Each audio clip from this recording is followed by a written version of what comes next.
ये पूरा लाहौर जलना चाहिए, पाकिस्तान को खत्म कर दिया जाए, दुनिया के नक्शे से मिटा दिया जाए, बदलना चाहिए। कहाँ तक हम लोग चुप रहेंगे, शांत रहेंगे? समर शेष है, नहीं पाप का भागी केवल प्यार। जो तटस्थ है समय लिखेगा उनके भी अपराध।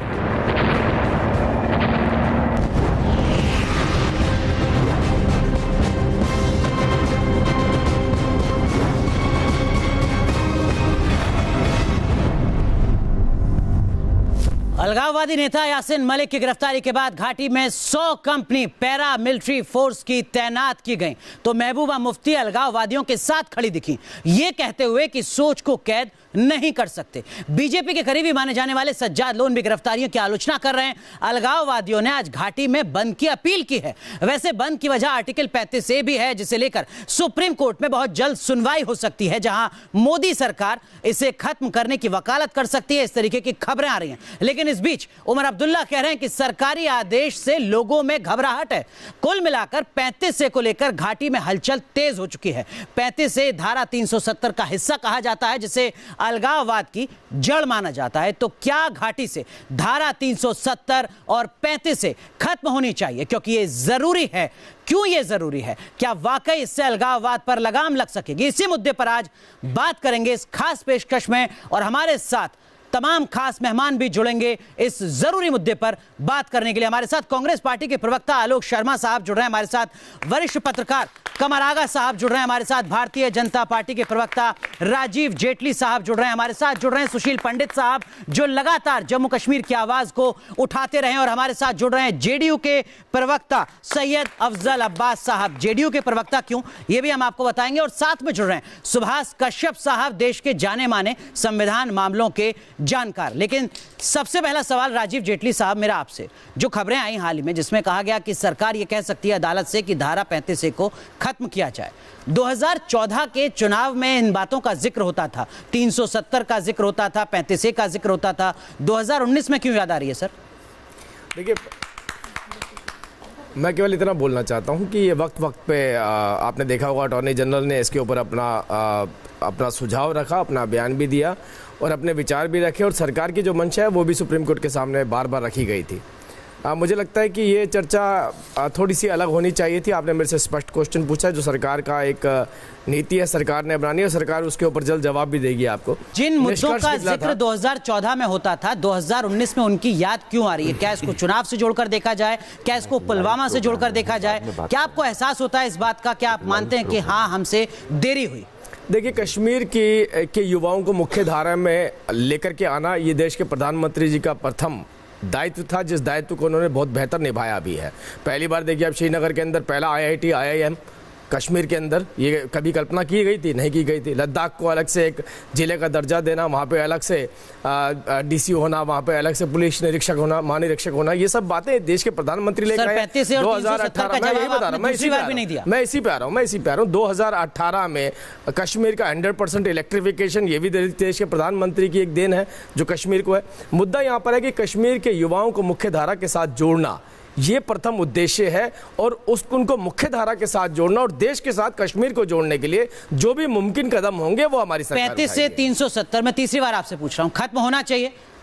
मैंने आपसे कहा कि सरकार बहुत जल्द आपको ये बात बताए कि सरकार इसके ऊपर नीति बना रही है। किसी भी तरीके से कश्मीर का विभाजन कभी भी इसकी नींव रखी गई हो, चाहे जवाहरलाल नेहरू जी ने रखी हो, चाहे डॉक्टर राजेंद्र प्रसाद जी के कहने के बावजूद जवाब ना दिया गया हो, लेकिन मैं ये कहना चाहता हूं कि हाँ, वो वक्त आ चुका है जब कोई भी दीवार बीच में खड़ी ना रहे, उसके ऊपर सरकार। सुशील पंडित साहब, आप तो लगातार सर इन मुद्दों को मुखरता से कहते रहे हैं, थोड़ा दर्शकों को भी एक बार बता दीजिए, क्यों 35 से हटना चाहिए? क्यों 370 पर सख्त एक्शन लिया जाना चाहिए? देखिए, 35A एक ऐसा अनुच्छेद है जो संविधान से कश्मीर को, संविधान में जो जिम्मेवारियां हैं, संविधान में जो कानून हैं हमारे, उससे कश्मीर को इम्यूनिटी देता है। उसकी जो भाषा है वो कहती है, not with standing anything here under the decisions taken by the state of Jammu and Kashmir can not be challenged in any court under any provision of Indian constitution. आपने वहां एक ऐसी व्यवस्था बना दी जिसमें 370 के माध्यम से उसको संसद के अधिकार क्षेत्र से अलग रखा, और फिर 35A, इसको एक कॉन्स्टिट्यूशनल ऑर्डर कहते हैं जी, उसके माध्यम से आपने संविधान में जो जिम्मेदारियां हैं, संविधान में जिसका पालन होना है, उससे भी कश्मीर को अलग रखा। एक ऐसी व्यवस्था उनको दे दी कि वो जो चाहें करें, जैसा उनका मन चाहे। यहां तक कि उन्होंने एक अपना संविधान बनाया, उस संविधान में इन्होंने मौलिक अधिकार नहीं रखे जी, ऐसी व्यवस्था तैयार की कि लगभग 100 कानून हैं इस देश के जो वहां लागू नहीं होते हैं। मौलिक अधिकार वहां पर जुडिशियल रिव्यू का हिस्सा हैं। जो चीजें हमारे सुप्रीम कोर्ट ने कही कि संसद तक नहीं हटा सकती अपने संविधान से, यानी कुछ बेसिक फीचर्स हैं, कुछ मूलभूत आधारभूत ढांचा है। जो फाउंडर थे, अध्यक्ष श्यामा प्रसाद मुखर्जी, वो तो कश्मीर में जाकर बलिदान हो गए इस विषय के ऊपर। जब से पार्टी बनी तब से आज तक ये हर घोषणा पत्र का हिस्सा रहा है। ठीक है, लेकिन अब्बास साहब, मैं आऊंगा आलोक जी आपके पास, कमर सर आपके पास भी आऊंगा, लेकिन अब्बास साहब, आपके सहयोगी है बीजेपी, वो कह रहे हैं कि हम दीवार को खत्म कर देंगे। बिहार के मुख्यमंत्री नीतीश कुमार कहते हैं कि नहीं, दीवार तो बनी रहनी चाहिए। देखिए, जब ये कश्मीर जब भारत से आज़ादी के बाद में 26 जनवरी 57 की जब बात करते हैं आप, तो इसी आधार पे ही तो आया था। तो माननीय मुख्यमंत्री जो मुझे नॉलेज में है, तो 26 जनवरी 1957 में जो संविधान लागू हुआ, फिर कश्मीर को जोड़ा गया। तो मेरा ये मानना है, पार्टी की राष्ट्रीय माननीय मुख्यमंत्री अब्बास साहब, जो 70 साल पहले हुआ, क्या 2019 में भी उसी इतिहास को आगे दोहराते रहेंगे? अब जो देखिए, सरकार को जो करना वो अलग बात है, लेकिन हमारे पार्टी का स्टैंड क्लियर है कि हम 370 धारा के खिलाफ हैं, उसको नहीं हटाना चाहिए। मुख्यमंत्री ने क्यों नहीं हटाना चाहिए? उसकी एक दलील तो होनी चाहिए। इसकी दलील, जब संविधान में 100 संशोधन हो सकते हैं, तो जम्मू कश्मीर में धारा 370 क्यों नहीं हट सकती? इसी बुनियाद पे तो वो आए थे। कश्मीर क्यों आया? कश्मीर एक अभिन्न अंग था, अलग था, वो पाकिस्तान में जा सकता था उस दौर में, उसके बाद भी आया। हरि सिंह उसको राजा थे। तो आप कह रहे हैं कि विलय के आधार पर आगे भी चलता रहेगा देश? कंडीशनल वो आए थे लोग। आप अपने देश के सर्वोच्च संविधान में बदलाव करते रहिए। 370 में बदलाव नहीं किए, ये 370 में बदलाव नहीं करेंगे, आप ये कह रहे हैं। संविधान में बदलाव कर सकते हैं, 370 बदलाव नहीं होना चाहिए, नहीं होना चाहिए। बिल्कुल। सुशील पंडित साहब, ये कैसा रुख है? अब्बास जी ने तथ्यों की थोड़ी गलती की है, मैं तथ्य सुधार दूं। कश्मीर का विलय भारत में 26 अक्टूबर 1947 को हुआ था। संविधान में बात कर रहा हूं। एक मिनट सुन लेते हैं। 26 अक्टूबर 1947 को कश्मीर का विलय भारत में हुआ था। ठीक उन्हीं शर्तों में हुआ था जिसमें बाकी 550 से ज्यादा रियासतों का हुआ था। एक फुल स्टॉप कामा का भी फर्क नहीं था। 370 तो तब थी ही नहीं। 370 हमारा संविधान ही नहीं बना था, तो लेकिन सुशील पंडित साहब मैं पढ़ रहा था, संविधान बना 26 लागू हुआ 26 जनवरी 1950 में। लेकिन तो ये एक कंसेशन पे कंसेशन दिए जाते रहे। अक्टूबर 2015 जम्मू कश्मीर हाईकोर्ट में इस मामले की सुनवाई हुई और हाईकोर्ट ने यह कहा कि जम्मू कश्मीर में भारत को शामिल करते वक्त सीमित संप्रभुता कायम रखी गई थी। इस तरीके की बात जम्मू कश्मीर हाईकोर्ट की तरफ से कही गई और उसका सुप्रीम कोर्ट ने फौरन निषेध किया। कर रहे हैं। देखिए, जिस केस की सुनवाई में यह बात कही गई थी वो था सारफेसी एक्ट का लागू किया जाना। तो उन्होंने कहा था कि हमारी अपनी संप्रभुता है, इसमें भारत के कानून नहीं चलेंगे। सुप्रीम कोर्ट ने फौरन फटकार लगाई और उस आदेश को निरस्त किया और कहा कि भारत में एक ही संप्रभुता है, वो है भारत की संप्रभुता, किसी राज्य की अलग संप्रभुता नहीं है। ये सुप्रीम कोर्ट का ऑब्जर्वेशन है उस फैसले के खिलाफ। आलोक जी, मैं आता हूं अब्बास साहब जी, मैं आता हूं अब्बास साहब आपके पास। 47 में वो तो स्वतंत्र रहना चाहते थे। ठीक है, मैं आता हूं अब्बास, मैं अब्बास जी आता हूं। आलोक जी थोड़ा अब्बास साहब, ठीक है सर, आपस में चर्चा। अब्बास साहब मैं आऊंगा आपके पास। चलिए, तो आलोक जी, आपने सुना अलग अलग तरीके की दलील है, लेकिन देश की सबसे पुरानी पार्टी आपकी है सर। अगर आज सरकार फैसला लेती है 370 पर, 35A पर, कांग्रेस पार्टी का क्या स्टैंड? देखिए, मैं समझता हूं सरकार जो भी फैसला लेगी, सरकार के साथ खड़े हुए हम। सरकार कब फैसला लेगी, क्या लेगी, वो बहुत असमंजस है, क्योंकि सरकार के दो रूप अभी हमने पिछले वर्षों में देखे हैं। सुप्रीम कोर्ट में सरकार ने ही लिख कर दिया कि 35A से हमारा कोई लेना देना नहीं है। 26 जुलाई 2016 को धारा 370 को हटाने की बात छोड़िए, जब कॉमन मिनिमम प्रोग्राम PDP के साथ बना तो उसमें लिखा गया कि धारा 370 को मजबूत कैसे करेंगे। क्या ये सच है कि नहीं? तो सरकार पहले अपना स्टैंड क्लियर करे। क्या मोदी जी 4.5 वर्षों में एक बार भी मोदी जी के मुंह से आप लोगों ने धारा 370 किसी मंच से सुना? अभी भी बड़ी बड़ी पगड़ियां बांध के वो भाषण दे रहे हैं, चारों तरफ वोट मांग रहे हैं। क्या धारा 370 के ऊपर एक शब्द उन्होंने बोला है? नहीं, बोलने से तो आपको भी किसी ने नहीं रोका सर। नहीं, हम सीधा सीधा ये कह रहे हैं। क्या आपके एजेंडे में कभी रहा नहीं 370 35 है, इसलिए आप बोलना नहीं चाहते? 70 वर्षों तक हमने धारा 370 के नाम पर वोट नहीं मांगे। जो पार्टी अपने आप को राम मंदिर और धारा 370 के हटाने के नाम पर आई थी, वो पार्टी कह रही है धारा 370 को मजबूत कैसे करेंगे। सवाल हमसे पूछा जा रहा है, हम सीधा सीधा कह रहे हैं आप जो फैसला लेना चाहते हैं कश्मीर के हालात सुधारने के लिए हम साथ खड़े हैं। नहीं, लेकिन यहां पर थोड़ा संशय है और सवाल इसीलिए आपसे पूछा जा रहा है। सर्जिकल स्ट्राइक होती है, सवाल आप करते हैं। देखिए, वो सवाल तो फिर बहुत सारे हैं। ठीक है, सवाल तो आज ये भी है कि पुलवामा में जो अटैक हुआ उसमें 6 दिन बाद एनआईए ने FIR क्यों लॉन्च की? कौन सी गाड़ी टकराई थी, जरा बीजेपी के प्रवक्ता बता कर जाएं। स्कॉर्पियो थी, बोलेरो थी, इको थी, क्या था? सवाल बहुत सारे हैं।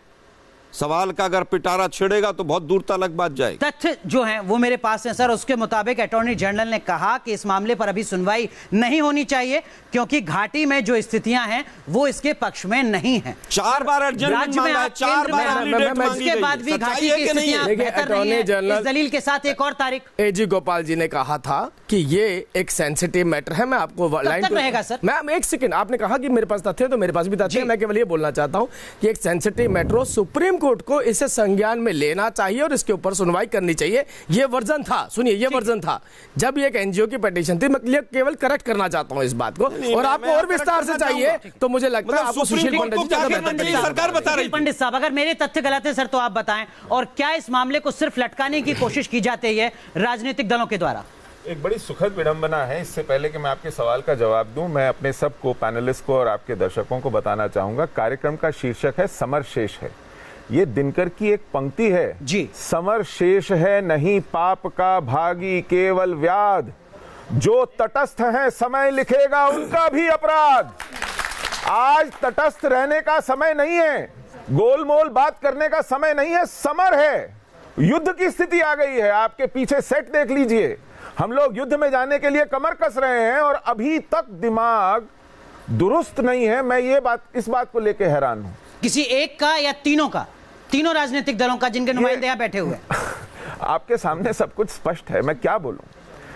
देखिए, समय अपराध लिखेगा और आज अवसर है पुराने अपराधों को ठीक करने का। आज समय है प्रायश्चित का और ऐसे काम करने का कि पुरानी गलतियां ठीक हो जाएं। अब्बास साहब, आप अपराधी तो नहीं बन रहे हैं देश के लिए, मैं आपसे समझूंगा, लेकिन कमर आगा साहब, क्या ये मामला सिर्फ और सिर्फ सियासत पर टिका रहेगा और इसी तरीके से जवानों की शहादत होती रहेगी? यहाँ लोग हैं जिनके जहन में ये सवाल है कि साहब टैक्स हम देते हैं और उस टैक्स के पैसे से कश्मीर में सड़क तो बनती है लेकिन हम वहां जाकर बस नहीं सकते, हम घूम भी नहीं सकते। कई चीज़ें हैं। पहली बात तो ये कि ये मैटर फिलहाल तो सब जुडिस है, इस पर सरकार कुछ नहीं कर सकती सिवाय जब तक कि वहाँ पे केस खारिज नहीं होता, डिसाइड नहीं होता, तब तक ये नहीं कर सकते। सिर्फ इतना कर सकते हैं कि सुनवाई पहले करवा लें, बाद में करवा लें या जो भी करवा लें। सरकार का मानना ये है कि इस वक्त हालात अच्छे नहीं हैं। 4 बार उन्हीं ने इसको पोस्ट एडजन करवाया केस को, अब फिर से आया है। अब वो चाहते हैं कि सुनवाई हो, तो हम लोग को 1-2-4 दिन तो वेट करना पड़ेगा जब तक इसकी सुनवाई चलेगी, डिसीजन आएगा। सब जुडिस नेचर का केस है। दूसरी बात यह है, जहाँ तक कश्मीर का सवाल है, ये तो हज़ारों साल से भारत का एक अंग रहा है और कोई आज नहीं है। आर्टिकल 370 या जो कॉन्स्टिट्यूशनल गारंटीज़ वगैरह जो दी गई हैं, सब 47 और 54 और 56 की बातें हैं, लेकिन कश्मीर एज ए स्टेट जो है ये हमेशा से भारत का एक अंग रहा है, आज से नहीं हज़ारों साल से रहा है। ये जो रेजोल्यूशंस हैं ये मैं समझता हूँ बहुत बेमानी है सर। लेकिन जो काम 70 साल से चलता आ रहा है कि एक ऐसा राज्य जिसका अलग झंडा होगा, एक ऐसा राज्य जिसकी विधानसभा का अलग कार्यकाल होगा, एक ऐसा राज्य जहां पर नागरिकता की परिभाषा अलग होगी, एक ऐसा राज्य जहां पर कानून संसद के जो देश की सर्वोच्च संस्था है उसके लागू नहीं होंगे, जो गलत काम अगर 70 साल से होता रहा है तो आगे कब तक होते रहेंगे? देखिए, कुछ चीज़ें ऐसी हैं कि जो कॉन्स्टिट्यूशन में आई हैं, लेकिन ये था कि ये परमानेंट नेचर तो था नहीं। जी, आप देख रहे हैं समर शेष है, जिसमें आज हम बात कर रहे हैं 370 और 35A की। और सवाल यही कि जब इतिहास लिखा जाएगा तो राजनीतिक दल कहां खड़े होंगे इन दोनों जरूरी मुद्दों पर जो सिर्फ जम्मू कश्मीर से नहीं जुड़े हैं बल्कि पूरे देश से जुड़े हैं। और इस मुद्दे को लेकर सवाल किस तरीके के हैं हर भारतीय के, जरा उन सवालों को लेते हैं और उसके बाद जवाब तलाशने की कोशिश करते हैं। सवाल मैं पूछना चाहती हूँ कि पॉलिटिकल पार्टीज अपने पर्सनल ग्रजेस साइड में रख के एक साथ डिसीजन क्यों नहीं लेती हैं? एक सहमति क्यों नहीं बनती? कुछ और सवाल जी। से माननीय मोदी जी निवेदन है, आप डिमोनेटाइजेशन कर सकते हैं, जीएसटी कर सकते हैं, क्या भारत के देश की इस हड्डी को नहीं हटा सकते? आप हटा सकते हैं। हमारे देश की 5 बॉर्डर थे, एक तो इंदिरा जी ने ख़त्म कर दिया बांग्लादेश बना के, दूसरा गुजरात है, पंजाब है, राजस्थान है, और चौथा जम्मू कश्मीर है। जम्मू कश्मीर में ही हमेशा हम ये घटनाएं सुन रहे हैं और सारे ब्राह्मण बाहर आ गए, ये सब दुर्घटनाएं हो रही हैं क्योंकि वहाँ पे धारा 370 है। क्यों नहीं आप इसको हटाते? नेहरू जी ने शेख अब्दुल्ला के प्रभाव में आकर के 14 मई 1954 को इस धारा को जोड़ा था। राजेंद्र प्रसाद जी ने इसमें हस्ताक्षर किए थे। 40 बार अध्यादेश जारी करके इसको लागू किया गया है। जब राजेंद्र प्रसाद जी इसको लागू करवा सकते हैं, उनके साइन से हो सकता है, तो कोविंद जी के साइन से ये हट क्यों नहीं सकती? जब केंद्र सरकार 3 तलाक पर अध्यादेश ला सकती है तो 35A पर क्यों नहीं? राजीव जेटली साहब, आपने सारे सवाल सुने और ज़्यादातर सवाल जो हैं वो सीधा आपसे सवाल पूछ रहे हैं कि जब आप नोटबंदी कर सकते हैं, जीएसटी लागू कर सकते हैं, ट्रिपल तलाक पर बिल ला सकते हैं, सर तो 370 और 35 से क्यों नहीं हटा सकते? ये भी कर ही जाइए ना। देखिए, मैं आपको छोटी सी बात बताना चाहता हूँ। पहले तो इस बात को समझना होगा कि जो भी निर्णय सरकार द्वारा लिए गए वो मैटर सुप्रीम कोर्ट में उसके डिसीजन आने के बाद लिए गए थे। ये मैटर सब जुडिशियस है। दूसरी बात, जो गलती नेहरू जी से हुई है, हम ये नहीं चाहते कि वो दीवार वहीं की वहीं बनी रहे। मैंने आपको सबसे पहले बोला ये दीवार, मैंने आपको सबसे पहले बोला ये दीवार भारतीय जनता पार्टी की सरकार ही तोड़ेगी। अब वो गलती दोबारा दोहराई नहीं जाएगी। सर चुनाव में 2 महीने भी नहीं बचे। मैंने आपसे कहा, मैंने आपसे यही बात कही है कि ये गलती और ये दीवार भारतीय जनता पार्टी ही तोड़ेगी। स्टूडियो में बैठ के धारा 370 हटा जाते हैं और जम्मू कश्मीर जाते हैं तो कहते हैं इसको मजबूत कैसे करें, इस दीवार को। स्टूडियो में बिल्कुल तहस नहस कर देते हैं, धारा 370 के टुकड़े कर देते हैं, एंकर से समेटे नहीं जाते। वो 2 कश्मीरी भाई और बैठा लेते हैं, उनको और गालियां देकर टीआरपी बढ़वा के निकल जाते हैं। नहीं, यहाँ ऐसी स्थिति नहीं है। मुझे पता है, यहाँ हम समेट भी रहे हैं और यहाँ टीआरपी मकसद भी नहीं है। यहाँ इतिहास लिखा जा रहा है और तथ्य के आधार पर सबसे सवाल पूछे जा रहे हैं। अनुराग जी, आपसे भी सवाल इसीलिए पूछे। मैं आपको बधाई दूंगा, आपने पूरे शो को धारा 370 और 35 पर खींचा, आपको बधाई दूंगा मैं। दिक्कत ये है लेकिन 4.5 साल में मैंने पहले भी कहा कि न्यूज नेशन का पीसीआर चेक करें। मोदी जी ने धारा 370 अपने मुंह से, ठीक है, एक बार भी अगर अपने मुंह से धारा 370 का जिक्र किया हो, बीजेपी के किसी सांसद ने पार्लियामेंट में धारा 370 शब्द मुंह से निकाला हो, तो आज इनकी बात को हम मान लें। केवल वोट मांगने के लिए धारा 370 का इस्तेमाल करते हैं लोग। जो यहाँ पर 370 और 35 पर सवाल कर रहे हैं। सर, दर्द कितना है और गुस्सा कितना है हर एक भारतीय का, आप बेहतर तरीके से समझ सकते हैं। सर, आप तो खुद जम्मू कश्मीर से जुड़े हुए हैं। और दर्द और गुस्सा ही नहीं, क्लैरिटी देखिए, एक मत से साफ साफ जानकारी देखिए। वो मेरी बड़ी बहन तुल्य बैठी हैं आपके पीछे, उन्होंने बताया, आपको डेट्स बताई जी, उन्होंने विधि भी बताई और बिल्कुल ये क्रिस्टल क्लियर है, किसी के दिमाग में दुविधा नहीं है देश में। क्यों इसको रॉकेट साइंस जैसा अब तक बताया जाता रहा? ये इस देश की त्रासदी है। ये हम पर पता नहीं हम क्यों अभिशप्त हैं, हम क्यों इसे ढो रहे हैं। विधाता ने अवसर दिए हैं, बहुमत दिया है, प्रचंड जनादेश दिया है। ये किस दिन काम आएगा? ये किस दिन काम आएगा? बिल्कुल। सुभाष और हमसे कीमत वसूल ली गई है। 50 हमारे बेटे भाई खो दिए हैं हमने, ये कीमत हमने अदा कर दी है। अब नहीं तो कब? अब नहीं तो कब? बिल्कुल। सुभाष कश्यप साहब हमारे साथ जुड़े हुए हैं, संविधान मामलों के जानकार। कश्यप साहब, जो चीज मैं आपसे समझना चाह रहा हूं सर, वो ये कि मामला 370 या 35 का अदालत में लंबित है। क्या इस बीच भी अगर सरकार चाहे संसद से तो इन दोनों प्रावधानों को खत्म कर सकती है, बदल सकती है? क्या ये मुमकिन है? पहली बात यह है कि 370 और 35A दोनों को साथ साथ लेना उचित नहीं है मेरे विचार से। सवाल आप 370 के बारे में कर रहे हैं या 35A के बारे में, दोनों अलग अलग चीजें हैं। जी सर, 35A जिसको लेकर खबर आई कि सरकार अदालत में कह सकती है कि इसको खत्म किया जाए। 35 जी, तो जो आप सारी बहस कर रहे हैं उसमें 370 को 35A के साथ मिलाकर बात कर रहे हैं जी। 35A के लिए प्रावधान अलग हैं, 370 के लिए अलग हैं। जहाँ तक 35A का सवाल है, 35A कॉन्स्टिट्यूएंट असेंबली में हमारी कॉन्स्टिट्यूशन मेकर्स ने नहीं बनाया और जैसा एक बहन ने कहा वो कॉन्स्टिट्यूशनल अमेंडमेंट से भी नहीं आया, वो प्रेसिडेंशियल ऑर्डर, एक प्रेसिडेंशियल ऑर्डर है जिसके द्वारा 35A जोड़ा गया जी। तो प्रेसिडेंशियल ऑर्डर से ही हटाया जा सकता है with the concurrence of the state government. 370 में एक जो मीडिया अक्सर कहता है कि स्पेशल प्रोविजन है या विशेष दर्जा दिया गया है, वो गलत है।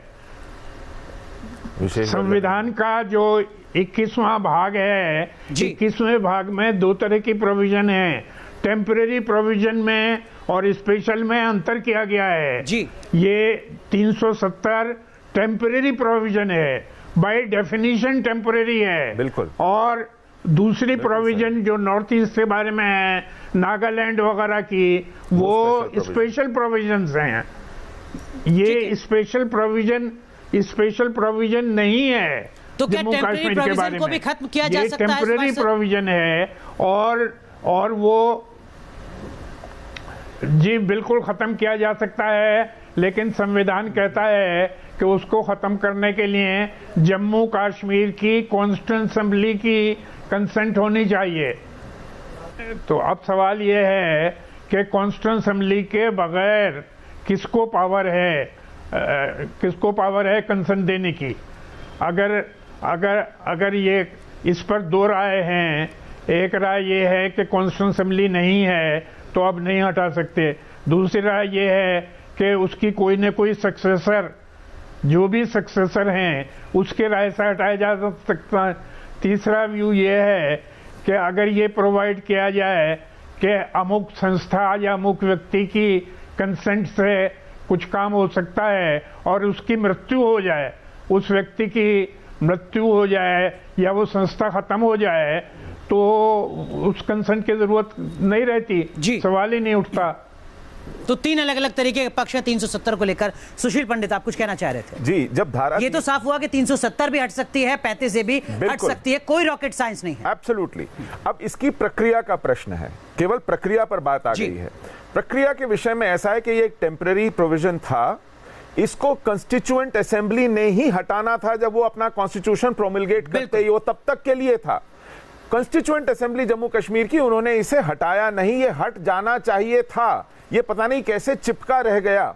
नंबर 2, जब भी कॉन्स्टिट्यूएंट असेंबली विसर्जित होती है, उसके अधिकार फिर देश के सर्वोच्च सार्वभौम पद जो है राष्ट्रपति का, उसके पास आते हैं। हमारी भारत की जो कॉन्स्टिट्यूएंट असेंबली थी वो भी चली गई, उसके बाद उसका जो रेजिडुअल पावर्स हैं वो प्रथम नागरिक राष्ट्रपति के पास हैं, और राष्ट्रपति केंद्रीय मंत्रिमंडल की सलाह पर काम करता है, और उसके पास ये पावर है कि वो इसको निरस्त करे।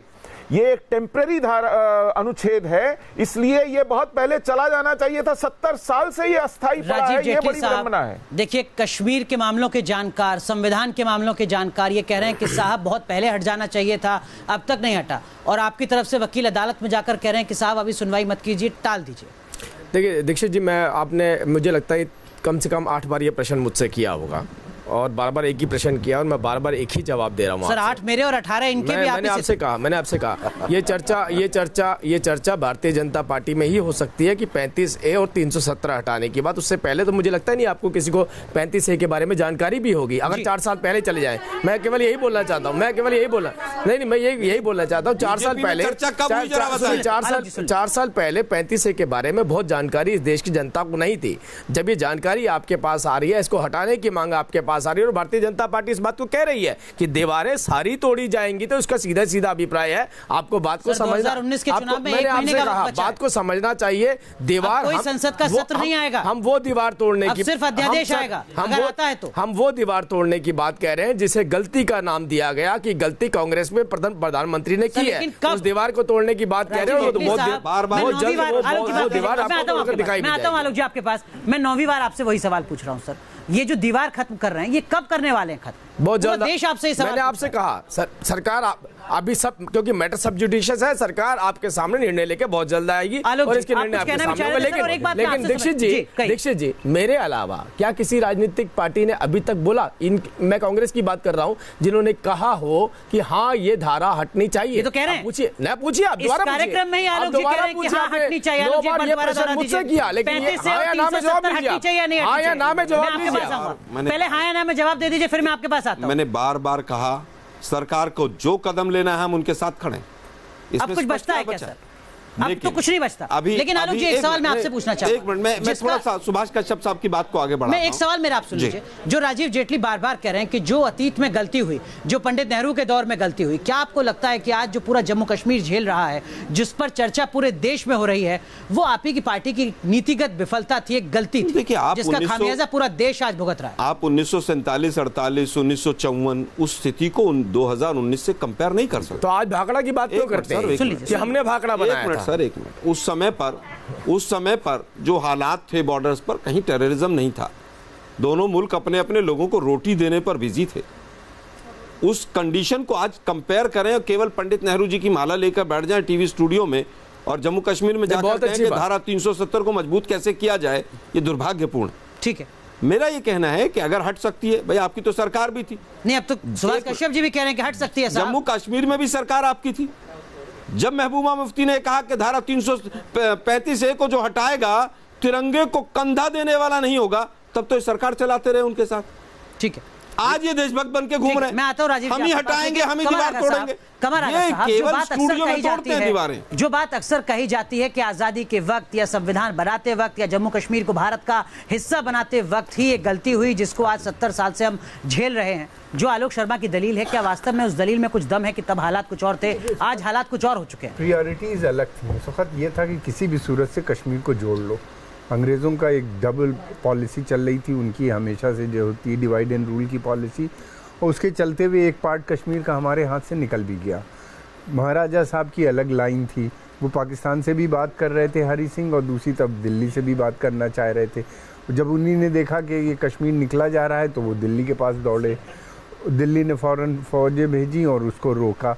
तो वो परिस्थिति वाकई वो अलग थी, बिल्कुल अलग थी। अब्बास साहब, एक सवाल जो आपसे यहाँ पर पूछा गया था, जी। आप क्यों इतिहास में अपने आप को अपराधी के तौर पर साबित कराना चाहते हैं? ये सवाल मेरा नहीं सर, अब हम कभी अपराधी नहीं हैं। हम देश के साथ खड़े हुए हैं। देश के जो 40-44 जो सैनिकों के बलिदान हुआ वो रायगा नहीं जाएगा। मैं इसके पक्ष में हूँ। मैं उनके परिवार के साथ संवेदना व्यक्त करता हूँ, श्रद्धांजलि अर्पण करता हूं। लेकिन जब आप कहते हैं कि 370 नहीं हटना चाहिए, माफ कीजिएगा, बड़े अदब से आपसे कह रहा हूं, आप अलगाववादियों के साथ खड़े हैं। बिल्कुल मेरा मिजाज ही नहीं है, मैं सोच भी नहीं अलगाववादियों के साथ हम रहे। लेकिन जो कोर्ट का मामला है, कोर्ट का फैसला आ रहा है, ठीक है, अपील है, पीआईएल किया गया, फैसला आ जाए। सर, कोर्ट के फैसले भी बदले जाते रहे इस देश में। पीआईएल जो हुआ है, कोर्ट के फैसले भी बदले जाते रहे सर। पीआईएल के इंतजार कर लिया। हमारे अलगाववादियों के साथ तो बीजेपी खड़ी है। नहीं, ठीक कह रही है कि धारा हमारा कभी सिद्धांत ये नहीं रहा कि आतंकवादियों के साथ रहे। ये प्रोग्राम में लिख रहे हैं कि समाजवादी विचारधारा के लोग हैं। जो बात सुशील पंडित ने कही, नहीं कर सकते। आपको लगता है कि आप उस सवाल का जवाब ईमानदारी से नहीं दे पा रहे हैं? समर शेष है, इतिहास लिखा जा रहा है। देखिए, सरकार को जो फैसला ले फैसला ले, लेकिन सब बड़े क्या फैसला ले? आप करें कि 370 पर हम साथ नहीं हैं, सरकार फैसला ले ले जो चाहे। ये कैसा जवाब है सर? संविधान विद बैठे हुए उन्होंने कहा दिया कि बदला जा सकता है तो बदले।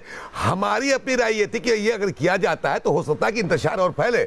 और ये कोर्ट में जब मामला है, सुप्रीम कोर्ट में मामला है, तो वर्डिक्ट का इंतजार कीजिए। तो ये कहा जाता रहा कि मामले को, सुनवाई को टाल दिया जाए। अब ये खबर अगर 35A को लेकर कोई सख्त एक्शन लिया जा सकता है, क्या वाकई एक कश्मीरी के तौर पर उम्मीद आपको बनती है? और क्या आने वाले दिनों में कश्मीरी पंडितों को लेकर भी एक बड़े बदलाव की उम्मीद आपको नजर आती है, या बहुत देर हो चुकी है?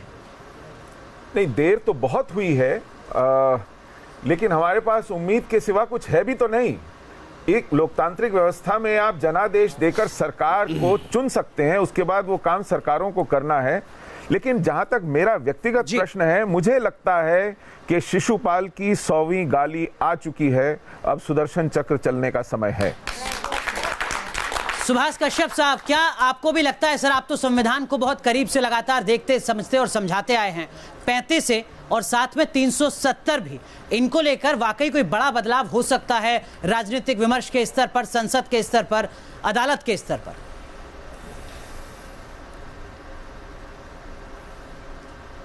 देखिए, राजनीतिक प्रश्न तो राजनीतिक दलों को और सरकार को तय करना होगा। किस समय करना चाहिए, किस समय करना चाहिए, राजनीतिक परिस्थिति क्या है, ये सरकार को निर्णय करना है। और जहाँ तक जुडिशरी का सवाल है, जो मामला सुप्रीम कोर्ट के सामने है, वो सुप्रीम कोर्ट उस पर अपना निर्णय देगी। मैं एक संविधान के विद्यार्थी के नाते ये कह सकता हूँ कि संवैधानिक या कानूनी कठिनाई कोई नहीं है। 35A को तो प्रेसिडेंशियल ऑर्डर से ख़त्म किया जा सकता है with the concurrence of state government. और 370 जी 370 भी एक टेम्परेरी प्रोविजन है और उसमें प्रोवाइडेड है कि उसे इनऑपरेटिव किया जा सकता है। ठीक है, अब ये राजनीतिक निर्णय सरकार को लेना है। बिल्कुल, लेकिन कमर आगा साहब, हम अक्सर देखते हैं कि कैबिनेट की मीटिंग होती है, उसके बाद प्रेस ब्रीफ होती है और पता चलता है कि एक अध्यादेश पर सहमति बन गई है, शाम तक राष्ट्रपति उस पर साइन करते हैं और वो नोटिफाई हो जाता है। 35A को लेकर क्या इस देश में ऐसी स्थिति नजर आ सकती है? नहीं, मैं समझता हूँ कि हमको थोड़ा सा समय और देना चाहिए। सरकार अपने प्लान के हिसाब से चलती है और कोई भी सरकार पावर में होती है, उसके सामने सबसे बड़ी चीज़ ये होती है अगला इलेक्शन जीतना। इलेक्शन आ रहा है करीब, सुप्रीम कोर्ट में ये मैटर है, आया समझ में, और इनकी पार्टी जो है बीजेपी पार्टी वचनबद्ध है इसको हटाने के लिए। राजीव जेटली साहब, क्या सब कुछ चुनाव के मद्देनजर होगा सर?